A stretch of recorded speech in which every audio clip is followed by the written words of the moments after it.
everybody. This is Daniel from the KML Group. Um, we are going to try and get Vishal on to discuss his recent successes. We've had a bit of trouble getting him on, so you'll have to bear with me.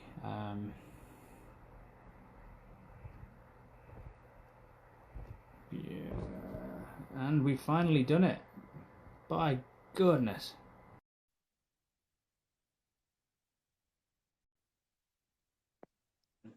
Here he is, the man of the hour. Hello, mate. Oh, my goodness. Well, that's a new one. It has to Finally. be off a phone, then. It has to be done off a phone. Okay, that's fair enough. How are you? Yeah, I'm really good, thank you. Long day, but a good one. How about yourself? Feeling good. Didn't get all the tasks done. I've got like a big build-up of work from recent holiday, so just trying to get that nipped. But today's not about me. It's about you and your recent successes. You've been absolutely smashing it, haven't you? Well, hey, yeah. I mean, yeah, it's been a good year so far. My first HMO property completed today, which is great. Congratulations. It's been a hell of a journey, and one that's had a lot of learning points along the way. So yeah, it'll be interesting to talk about that as well. Well, the reason why I wanted to chat to you is because you had you sourced a deal, but it was like the mother of all complications with the landlord, and you had to manage his expectations, and there was lots of other people trying to take the deal from you as well, as I understand. And purely because of your relationship with him, you were able to keep it, sell it, and then get an absolutely glowing review from him as well. So can you talk to me Yeah, about that? that was one of the flips that I've managed to do this year. And again, this all came off the back of a really bad experience I had last summer. So I don't know if you recall, but last summer I'd actually networked with another deal sourcer who told me about this property in Manchester. I was then convinced, in hindsight, foolishly, to pay a reservation fee up front. If you're listening to this, guys, don't overdo that. So I paid £1,000 reservation fee up front, and only to go up there and find the property wasn't what I was told it was. So it was a Imagine my complete shock. tip. It was full of damp. It hadn't been tenanted for about 6 months. Not to mention there was a lot of issues with sort of the back wall. It was illegally built. And the reason I know this is because the guy who ended up buying the property that I flipped had actually outbid me for the property that I didn't get, and I got, I paid that reservation fee for. And he actually went ahead and sort of had a valuation done. I need to find it was, the back of it was illegally built. He had to pull out, but he'd also lost thousands of pounds on that. Nevertheless, basically, I sort of came across a couple of agents up in Manchester, and I began to sort of network with them. And the more I sort of spoke to them, the more sort of things I put their way in terms of clients, the more they started sort of speaking to me about different sort of deals, different people that were looking to sell. And so I got put in touch with one of these major clients up in Manchester, who sort of has about 6 properties up there, all 6 HMOs actually. 4 of them are on the same street. And I really actually got along with him because I sort of went to view one of his properties, and it wasn't in the best condition. And the reason was he's actually been neglecting the property over the last sort of 10 years or so, because initially he sort of bought a few of these properties. His sons moved in while they were going to uni there, and he would come up every sort of summer to redo the properties. And then basically his wife passed away. He lost sort of a lot of interest in having to go up there and maintain the properties after his sons moved out. And so for the last 8 or 10 years, he didn't actually bother doing any work to them. So when I went to see them, there was sort of paint peeling off. The sofas needed replacing. The carpets were in, a mess.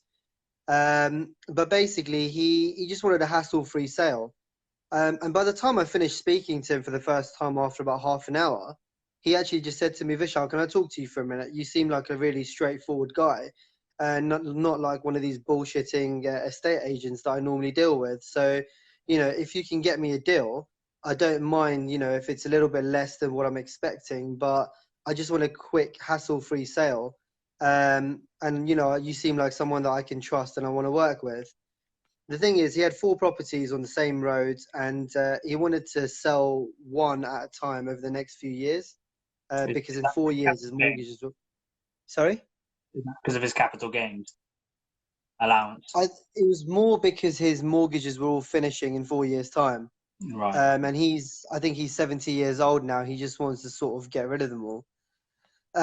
So you know, eventually I sort of marketed the property out. I spent a lot of time putting, you know, the sort of packs together and marketing them to different people across Facebook, Instagram.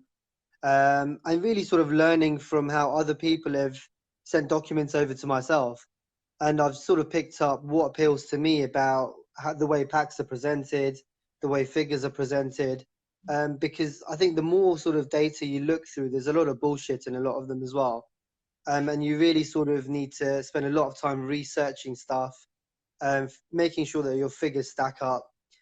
And yeah, luckily I was able to find somebody who wanted to sort of go down and take a look. He then tried to sort of negotiate my sourcing fee down as well, which is when I got, which is when I actually got Florence involved. Yeah. And I was like, Florence, this guy's trying to negotiate the price down. You know, I don't want to, you know, I don't know what to do because it's the first deal I'm flipping.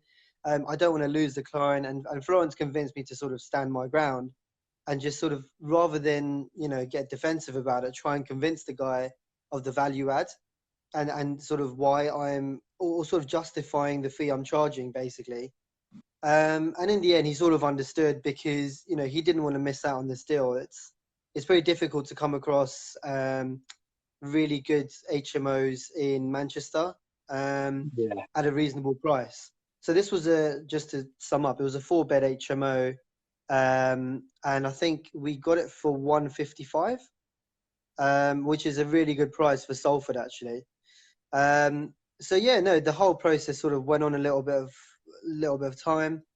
I did sort of, you know, introduce the seller to Sam Hawking as well, who were really, really good. And yeah, the guy sort of was really happy with what we'd done. Unfortunately, the other 3 properties he had, I tried to sort of, you know, do a few lease options on them.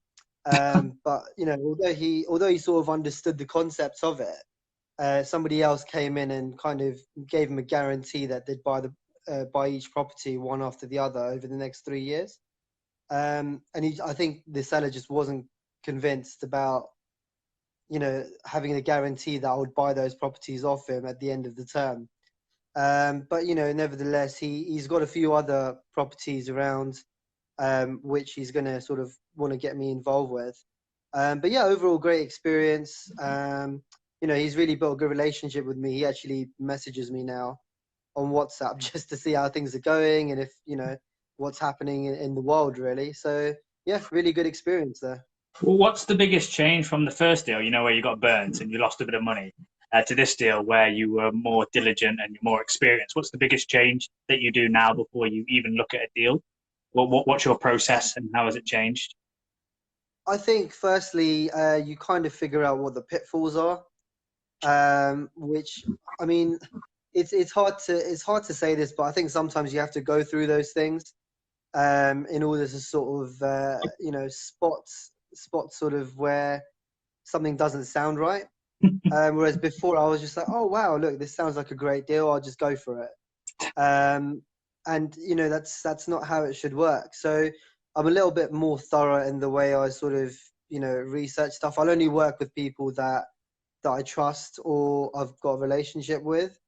And if people want to work with me that I don't know too well, then obviously I'll do a bit of digging into them as well to find out what they're about. And I also sort of spend a lot of time stacking the deal myself, seeing if it works, before I try and flip it onto somebody else. Because I think the best way to look at it is, would you buy that deal?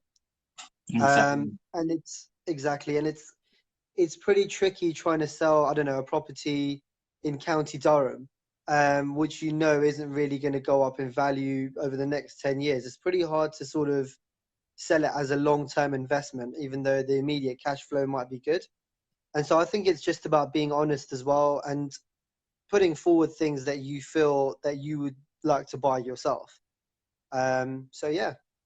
Well, one recent lesson for me is I think that everybody wants to have their money out as soon as possible. But I actually spoke to an investor who was showing me this deal, how proud he was, and it was going to take him 20 years to get his initial investment out. 20 Yeah, years. I saw your And post about that. I think us, like yourself being a deal sourcer and ourselves being a deal sourcer, when the deals come on, they get snapped up really quickly. So it's really good that you are able to really know your worth. For me, I sell it because I only source HMOs, and I source the ones where if I'm too busy, so if I've got a few projects on at the moment, if one comes across my desk, I'll source it on if I would have done it, and it's a grander room. So typically it's Yeah, 7 or 8 grand, um, and that's quite a lot for some people. But in comparison to yeah, what other people are looking at, the person who's going to buy this deal is going to get his money out in 2 years, whereas it's basically, I don't know what the percent is, but compared to 20 years, it's absolutely tenfold, 20-fold better. And I think doing due diligence and having the knowledge, especially with yourself, being able to sell that deal and having the credibility. What I find after a while is that you have a cable of people that you don't need to go and make new connections, because once the trust is built between a few of you, you all pass deals between each other, and no one questions the price because everyone can see the value that you bring, and that comes with reputation, as you said, and being able to provide deals that you buy yourself.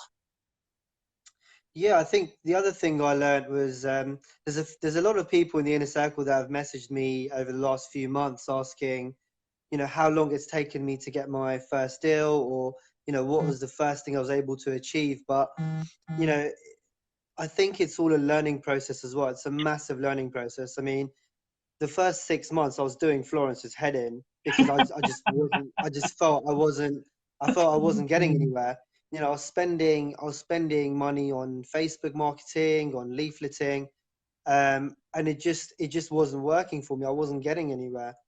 And I think each time I was trying something different, and then I was able to sort of just say, you know what, all of these things work, but you've got to keep at them. The leafleting thing, I know you've mentioned a few times. It's not just doing one round of marketing. It's continuously sort of spending that time marketing. And even I think John Lee teaches the same thing. Like, when you sort of send emails out to people, follow up and keep following up. A lot of these guys say the same sort of stuff, like Grant Cardone, Ryan Serhant. They all say the same sort of stuff, which is, don't just sort of message somebody once. Keep following up with them. Exactly. And a lot of these guys have actually said that the seller will actually come back to them, because sometimes they'll just say, you know what, I'm fed up of you hassling me, but you know what, clearly you want this deal, so here you go, I'm going to give you some time with it. Um, um I've I've never had also a had. deal. Oh, sorry, I've never Yeah, had a deal on the first offer ever. Never had yeah, it. It's always been at the back end after a couple of months of back and forth. In some cases, like 3 years of back and forth. Never ever. I don't know what your experience is, but I've never had a deal from the first encounter. And there's always been multiple encounters, and then we get to the price maybe after 5 to 6 visits and chats. yeah. I mean, this particular deal that we were talking about, I sort of managed to nail it in one go. Oh, Purely because it was it was face-to-face contact, and I think that really helps. yeah. But the thing is, like I said, I've built relationships with a few vendors up there, and I get approached with different deals all the time. Some of them don't necessarily work out. I've had a deal sort of in January as well, which is a 4-bed sort of detached house. But the asking price, even though sort of there was 25% BMV on that, just couldn't find a buyer for it. I think the initial asking price was about 305. We managed to get it down to about 240, 245, I think it was. But we just couldn't find a buyer for it. So that one was a bit tricky, and it was a bit, the actual guy who owned the house was a bit difficult to work with, because he was quite skeptical of finding a sale. So these things happen, but unfortunately, you win some, you lose some, right? Well, I'm very often I find you lose every 10 for one, you win, but the win's out where the loss is 100-fold. So talk to Yeah. me about this new HMO that you've got. How did you source this? Where did it come from? And why? What made Oh, you good. decide to move? Yeah, this is another one that sort of I networked with a few people up in Manchester, who put me in touch with this company who actually buys properties and develops them and then sort of sells them on. But because this was my first HMO or my first buy-to-let property, it was a bit tricky sort of going about getting a mortgage for it. Had an issue with a mortgage lender initially that was just horrendous. It was with fleet mortgages, awful, don't ever use them. Sorry if I'm not allowed to name companies or whatever, but It's fun, it's yeah, fun. they literally wanted to know everything from what the color of my socks was to where I was living 15 years ago and what my student what I was doing in my student days, and I just found it to be a horrible experience, which dragged on for about 3.5 months. Most of Um, the time when they do that, they're looking for an excuse for you not to go and purchase. Basically, they won't tell you no, but they'll just drag it out, and then at the last moment, they tend to say no. yeah, I mean, I had instances where they booked in valuations and then basically cancelled them without telling me. What else did they do? God. Then they ran out of funding, which was funny. 3.5 months after I'd actually applied for a mortgage. So yeah, it wasn't the best experience, but you know. But anyway, yeah. So um, what else is there? Yeah. So the whole property is sort of a brand new spec. It's got 4 bedrooms, two of which are en suite, and sorry, en suite, and then there's one bathroom downstairs as well. And basically, I managed to convince the agents to actually ensure that the property gets tenanted on signing the completion statement. So basically, I've got students moving in July, which they've basically sourced and basically done all the sort of AST work for. So there's going to be students moving in from July until the following July. Um, and for this short term, I'm going to have to find obviously a solution to getting that property tenanted. So that's what I was trying to talk to you about last week as well, Yeah, if you remember. that is, yeah. You So have to it's a make bit sure of you a have the right mortgage product for that, and you have the right insurance. It's quite yeah, difficult to do exactly. both HMO and SA. Yeah, exactly. So I know that if you've just got an HMO mortgage, it's most of them don't like you using sort of short-term tenants or sort of you know SA tenants or anything like that, or Airbnb or whatever it is. So yeah, definitely worth looking into if you guys are in the same boat. And what are you? What's planning for you next? Where are you going? What direction? I'm guessing Manchester's your area now because you're so active there. Yeah, yeah. I mean, I've got a lot of things coming my way. That I've been approached with a few different rent-to-rent deals at the moment. So I was actually looking more into rent-to-rent because it's not something I've studied too much. So it's something that I'm looking into a little bit more. I think I'm going to sort of just see what's out there, really. Work on a few more deal flips because over the last sort of 6 weeks or so, I've sort of laid off flips. I've just tried to focus on getting this HMO over the line. So I'm going to try and go back to deal flipping, look at rent to rent in the short term as well, and then see what comes my way, really. So I speak to a lot of people. For those of you who aren't in the inner circle, when we say the inner circle, we mean Vincent Wong's inner circle because we're both mentees of it, and we both learn through Vince. Um, for me, I turn maybe 20 deals away for every one deal that I think, yeah, this is good to source. I'm looking at so many, and I get so many passed across my table. Are you finding that yourself? Because I speak to the other mentees, and they're saying they're getting no leads. Um, Yeah. and I'm finding I'm getting plenty of leads from leaflets because I'm constantly doing it. I'm getting plenty of leads from bandit boards. I'm getting plenty of leads from rent to renters off wanting to offload portfolios, want landlords wanting to sell deals, estate agents telling me, do I want to look at this property before it goes on? And this is all stemmed from just, I think, is just doing what I say I'm going to do. And then people Yeah. tend to really find that refreshing. And then you don't really have the time to look at all the deals, and you can cherry pick the ones that you want. But like literally, one gentleman we're talking about a deal. No negotiation has been done. No nothing. He just said, "I want."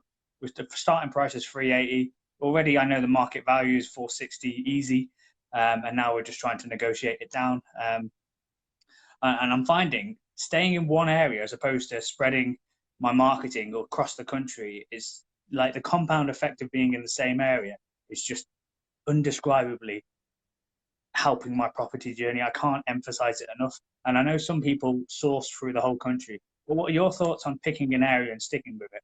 Or maybe picking a few areas? What would you advise? Well, I absolutely agree with what you've just said. I think initially I was looking at both Liverpool and Manchester. Um, I'd say 95% of the stuff that I do is in Manchester. And the reason for that is it makes it so much easier to identify each area and become a specialist in those areas, Yes, as definitely. opposed to sort of, if you ask me about Nottingham, for example, I'm not going to know anything about it. I can tell you roughly what house prices are down there, but I don't know what the good areas are. I don't know where the unis are. I don't know where the hospitals, where the schools are. All these little things you need to know. And I think really by focusing on one specific area or one specific city, sorry, you can just identify each different area of that city, and you'll pretty much figure out where's good to invest, where isn't, where's good for sort of renting. Um, there's so many different tools out there for sort of looking into these things as well. And for example, you can go on like Spare Room, and there's ways you can actually look at sort of demand compared to how much supply there is. And obviously, where you can identify there's a lot of people looking to rent, but there's not much demand. A, that's an area for you to get into, but B, it also shows you that there's a lot of people looking to rent. So if you can get into that area, then you're not going to struggle to find tenants. So these are all things you can do as part of your due diligence, which is really effective. But I would definitely say stick to one area if you can. I know it can be tricky because sometimes there's deals flying all over the place, and Yeah. everyone wants a piece of the pie. But like I said, I also sort of look at Liverpool on the odd chance as well, because I've got clients who want to invest up in Liverpool. So I'm working with a couple of people within the inner circle in terms of sort of sourcing deals. And then how it works is, so for example, there's a person in the inner circle who specializes in Liverpool. They're sort of coming to me with different deals they're finding, and then I'm basically selling those ideas to my investors. So there's one particular investor at the moment. We've sent him about 8 deals so far, and he's turned them all down for one reason or another. But it's got to a point where I've just said to him, look, basically, I can continue sending you stuff, but you're never going to find, the absolute perfect deal, which is, brand new at the cheapest price, which is fully tenanted. Sometimes you're going to have to find something which is, below market value, spend some time and money doing it up, and then, you can refinance. These are things that investors don't necessarily know. Um, and if you take the time to understand what they want, but also explain different ideas, different strategies to them, I think it really does help.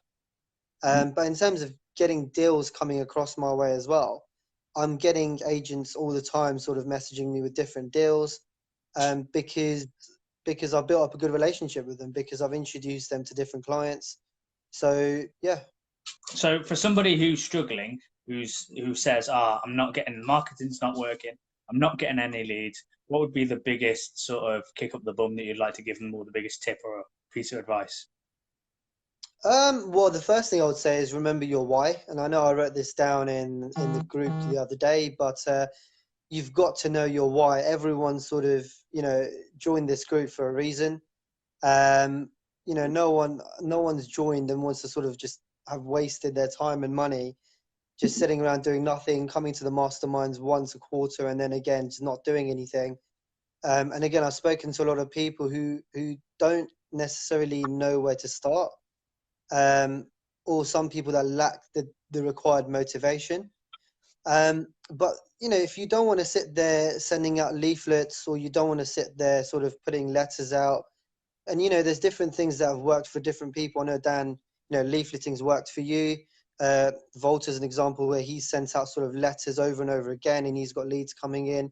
I mean, for me, it's been sort of networking with agents, or do the simplest thing: go on Zoopla and Rightmove, pick up 10 properties off there, and just call the agents and just offer them 20% below market value. You know, you might get no's coming in, but eventually someone will say yes. Exactly. Today I had a property that was on Rightmove for about 80k, and I just went in with a cheeky offer of 56k, I think it was, and the agent came back saying, yeah, the guy will accept it. When do you want to come for a viewing? So you will get a yes. It's just you just got to keep on trying. I'm finding And it I know, become like London buses. First, there's like a drought, and then there's too many, and you're like, oh, I don't have funds for all these. Um, yeah, yeah, and then sometimes obviously you'll get to a point where, like you said earlier, Dan, you can't sort of look at every single deal.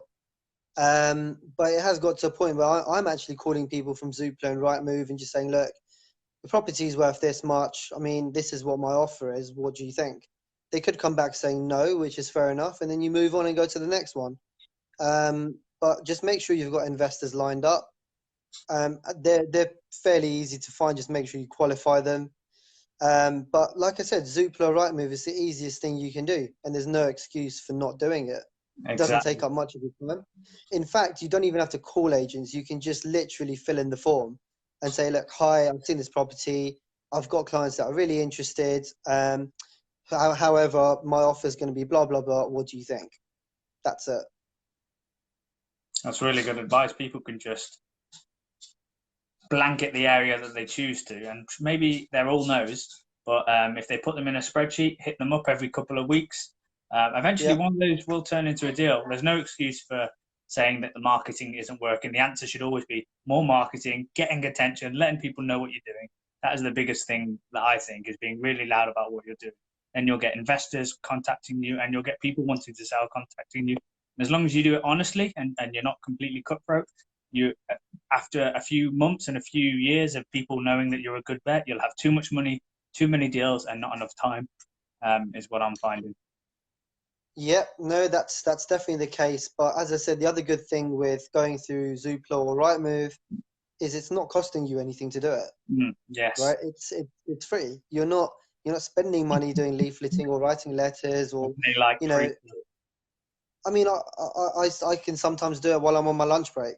I'll just send out sort of 15 emails, 20 emails while I'm at lunch, and then just reply back when I go home. So obviously, there's the excuse that people are busy. I mean, I'm busy. I work in a hedge fund. If I can find time to do it, anyone can do it.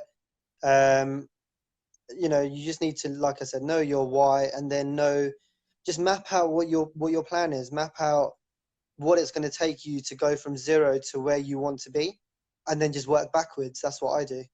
And it's not. Most people will be fairly shocked at how like one deal could change their whole life. Like one deal could make you financially free. And for me personally, like the first big deal that I did, I spent 13 years in the military, and in that one deal, I earned more in that one deal than I did in the whole 13 years that I was working in a job. So even if you're not getting any calls for months and months and months, just realize that the why is so important. You've got to realize that it's just one deal and then you could be out of it. Maybe it's a couple, maybe it's five, maybe it's 10, whatever, but it can definitely happen. And all you have to do is beat yourself yesterday, continue on with the marketing. Like, the answer should always be more marketing if you're not getting calls or leads, and be prepared to absolutely mess up dozens and dozens of leads in the beginning. I was a complete fool in the beginning. I only got my first deal because Flo basically did it for me. Um, and Flo, for those of you who don't know, is our coach. Um, and I basically handed the phone over. She closed the deal, finally got the deal, and then I was butchering more. Finally got one on my own, and then it slowly works from there. But it's not an easy journey. It does take a lot of practice and lots of failure and getting used to people saying no to you. Once you get over Yeah, that, it's fairly easy because you just I become think this. I think the other thing I would say is, and I've heard Vincent say it, I've heard Florence say it. You need to sound like you know what you're talking about. If you and that comes with practice. Like you said, be prepared to mess up a few times, but get practicing. I mean, sounds a bit silly, but I do it with my wife sometimes. where I pretend she's a sort of a seller, and I'm sort of trying to close a deal with her, or I'll sort of just picture it in my head what I'm going to say. Maybe I'm good at bullshitting as well, but you sort of, if you come across that, what you're talking about. I mean, with the deal that we talked about earlier, that was my first flip, and the feedback I got from the guy was that I came across really professional and that I knew what I was talking about. And I think that's really important in terms of building trust with the seller, because at the end of the day, you're just somebody who's approached them to buy their house. And it's not, it's not a newspaper that you're selling, it's a property. So Exactly. they're going to want to know that who they're dealing with is professional, competent, and ethical as well. And so, yeah, just practice. Practice makes perfect. Well, I want to thank you for coming on. I know I was unreliable early on. We were meant to do this at 12:30, but I completely forgot. I was too busy trying to fix a bed. So apologies there. Thank you for joining me. It's been an No absolute worries. pleasure. You'll be there on the podcast, no doubt. You'll get loads of fans in Asia, like everyone else who comes on the podcast. So if people want to connect with you, where can they find you? You can connect with me through Facebook. Just add me as a friend. Getting more and more friends actually every day. So yeah, feel free to add me, or just message me on there. Easiest way to contact me. And if anyone needs any help with anything, just give me a shout. I'm always happy to help. Nice one, mate. And I'll see you this weekend for our mastermind. Brilliant. Thanks Take for care. having. Bye bye. So there you have it, guys. You don't particularly need to have the top end skills of Zoopla, plenty of deals on Rightmove, plenty of agents to talk to, plenty of people on Gumtree to talk to, and what you need is the most sort of like intrinsic valuable thing that you can do is practice and become really, really comfortable with knowing the nuances of property. Like in the beginning, I didn't know what freehold or leasehold was. Like that, like who's going to know that unless you're involved in property? And just through a process of going over it and analyzing each call, maybe recording it, seeing which questions you were unable to answer, which say maybe you didn't realize the person was maybe a bit introvert or a person was a bit technical and wanted more info. Just practice, practice, practice, practice. And if it's still not working for you, practice again. Just realize that everyone's going to be at their different pace. No one's going to be able to do it tomorrow. It may take a couple of weeks, couple of months, couple of years, but that time is going to pass anyway.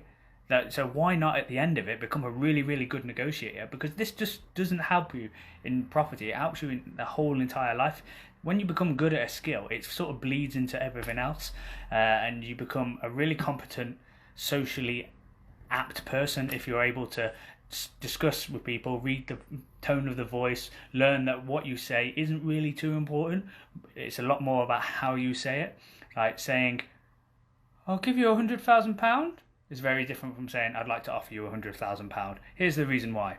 And when you record it, like the complete absolute debacle in my first couple of calls, in comparison to now when I speak to a seller, because I'm not in a place of begging and scarcity. I'm in a place where I've got plenty of deals and I can pick the ones I want. That comes across in the way I negotiate. It comes across in the way that I talk to people. And you'll get more deals. So practice, practice, practice. And what I want you to do when you're speaking to the sellers and speaking to vendors and speaking to whoever you're purchasing from, use third-party authority wherever you can, because it's very intimidating for somebody to have a cold call or somebody who's just knocked on the door and say, "I want to buy your property." That's really intimidating. If you pitch to the person his social network, so you pitch to everyone that person knows, you may get a more positive response because it's a lot less intimidating, it's a lot less intrusive, and especially if you're knocking on doors, how I like to do it, and give a card. I don't even mention that I want to buy his property. I mention about this social network. And with the agents, just show up on time. If you're going to buy. Don't mess them around. Be really, really prompt. Be really, really early. Make sure you get your documents. Chase them up so you become the one who's wanting to push the sale. And they'll bring deals to you because they want to sell to you, because you'll become the person who does what they say they're going to do. And you'll realise very quickly in this world, so many people don't do what they say they're going to do. They say they're going to leaflet and they don't. They say they're going to meet up and they don't. And just like me today, I said I was going to call at 12:30 and I didn't, and that's really something that I shouldn't have let happen. So if you want to know more about the Inner Circle and where myself and a couple of guests that I've had on have learnt their skills, I'll put a link into the description. It's a company called Wealth Dragons. Full disclosure, I help coach on it now as well for refurb, so I get involved in that because it's really taken me from somebody who didn't know anything about property to somebody who's, I would consider, fairly competent now. So I'll put the link in the description to like a page, and you can have a look about them, have a read, and also I'll put the links to the previous podcasts because I'm getting so many of you ask, how do I raise finance? And I've already done a podcast on it, and it's not hard. It's just watch the podcast and just do the same. That's all you need to do. Be really loud, source deals, make sure everyone knows about it, and then eventually you'll build credibility up, and then you'll be able to raise finance and do the deals yourself. It's pretty simple, but I go to more in depth on episode 6 of the podcast. So thank you for your time, and I hope you got as much value out of that as I did. And we'll see you tomorrow, because this is to make up from last week where I didn't do a podcast. Tomorrow I'll be doing an episode on how you make your money is way more important than how much you make. Always, always, always, always. And you'll figure out why tomorrow if you tune in at 7 o'clock. Thank you.